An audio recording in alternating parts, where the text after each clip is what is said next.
নিজের ইয়াতে ডিবিতে এরকম একটা রুমে ছিলাম, আমি নিজেই ছিলাম।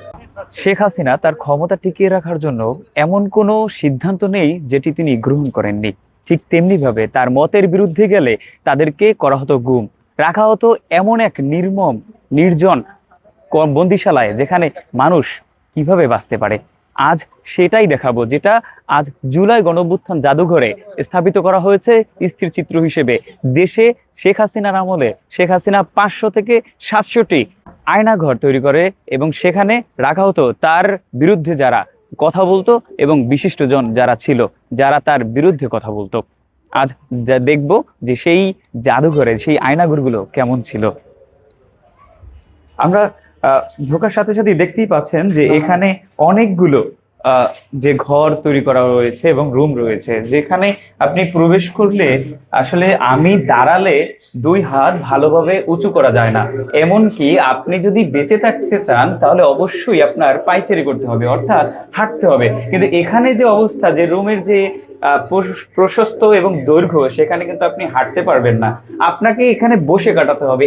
এবং কিভাবে বসে কাটিয়েছিল এই বন্দিশালার বন্দীরা, যে এই জায়গাটাতেই তার পায়খানা করতে হতো এবং এখান থেকে যে এই যে লাইনগুলো দেখতে পাচ্ছেন পাইপ, এখান থেকে পানি আসতো, সেই পানি খেয়েই বেঁচে থাকতো। ঠিক এইভাবেই এখানে অনেকগুলো রুম তৈরি করা হয়েছে, যেখানে স্থির চিত্র তুলে ধরা হয়েছে শেখ হাসিনা রেজিমের 500 থেকে 700টি যে আয়নাঘর খুঁজে পাওয়া হয়েছে, যে গুম কমিশন পেয়েছে, সেই স্থির চিত্রগুলো তারা এখানে এই তৈরি করে সাধারণ মানুষদেরকে দেখাচ্ছে যে আসলে কেমন ছিল আয়নাঘর। এবং সেই আয়নাঘরগুলো তার অনুগত যে বাহিনীগুলো রয়েছে, র্যাব সহ অন্যান্য যে আইন শৃঙ্খলা রক্ষাকারী বাহিনীদের, সেই আয়নাঘরে রাখা হতো যারা, যে বিশিষ্টজনরা, যে মানুষগুলো, যে অসহায় মানুষগুলো, নিপীড়িত মানুষগুলো, যারা শেখ হাসিনার বিরুদ্ধে কথা বলতো।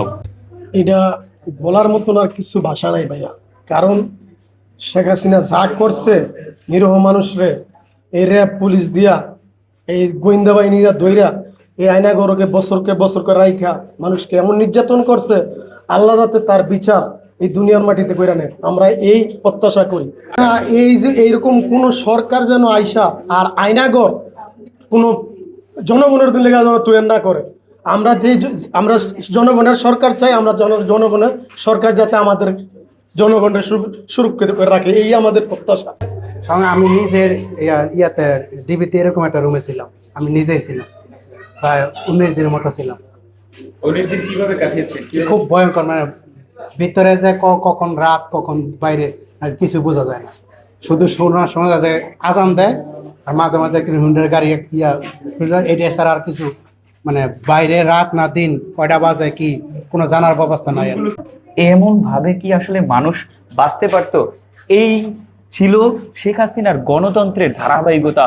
অর্থাৎ তার বিরুদ্ধে কথা বললেই তাকে গুম করা হতো এবং রাখা হতো আয়নাঘরের এমন বন্দিশালায়, যা গণতন্ত্রকে হত্যা করার মতন মনে করছেন এখানের দর্শনার্থীরা। এর পাশাপাশি তারা আর দ্বিতীয়বারের মতন এমন আয়নাঘর যাতে সৃষ্টি তৈরি না হয়, এমন ফেসিজম যাতে তৈরি না হয়, এমনটাই প্রত্যাশা করছেন। হোসাইন সিপাহী, সময় কণ্ঠস্বর, ঢাকা।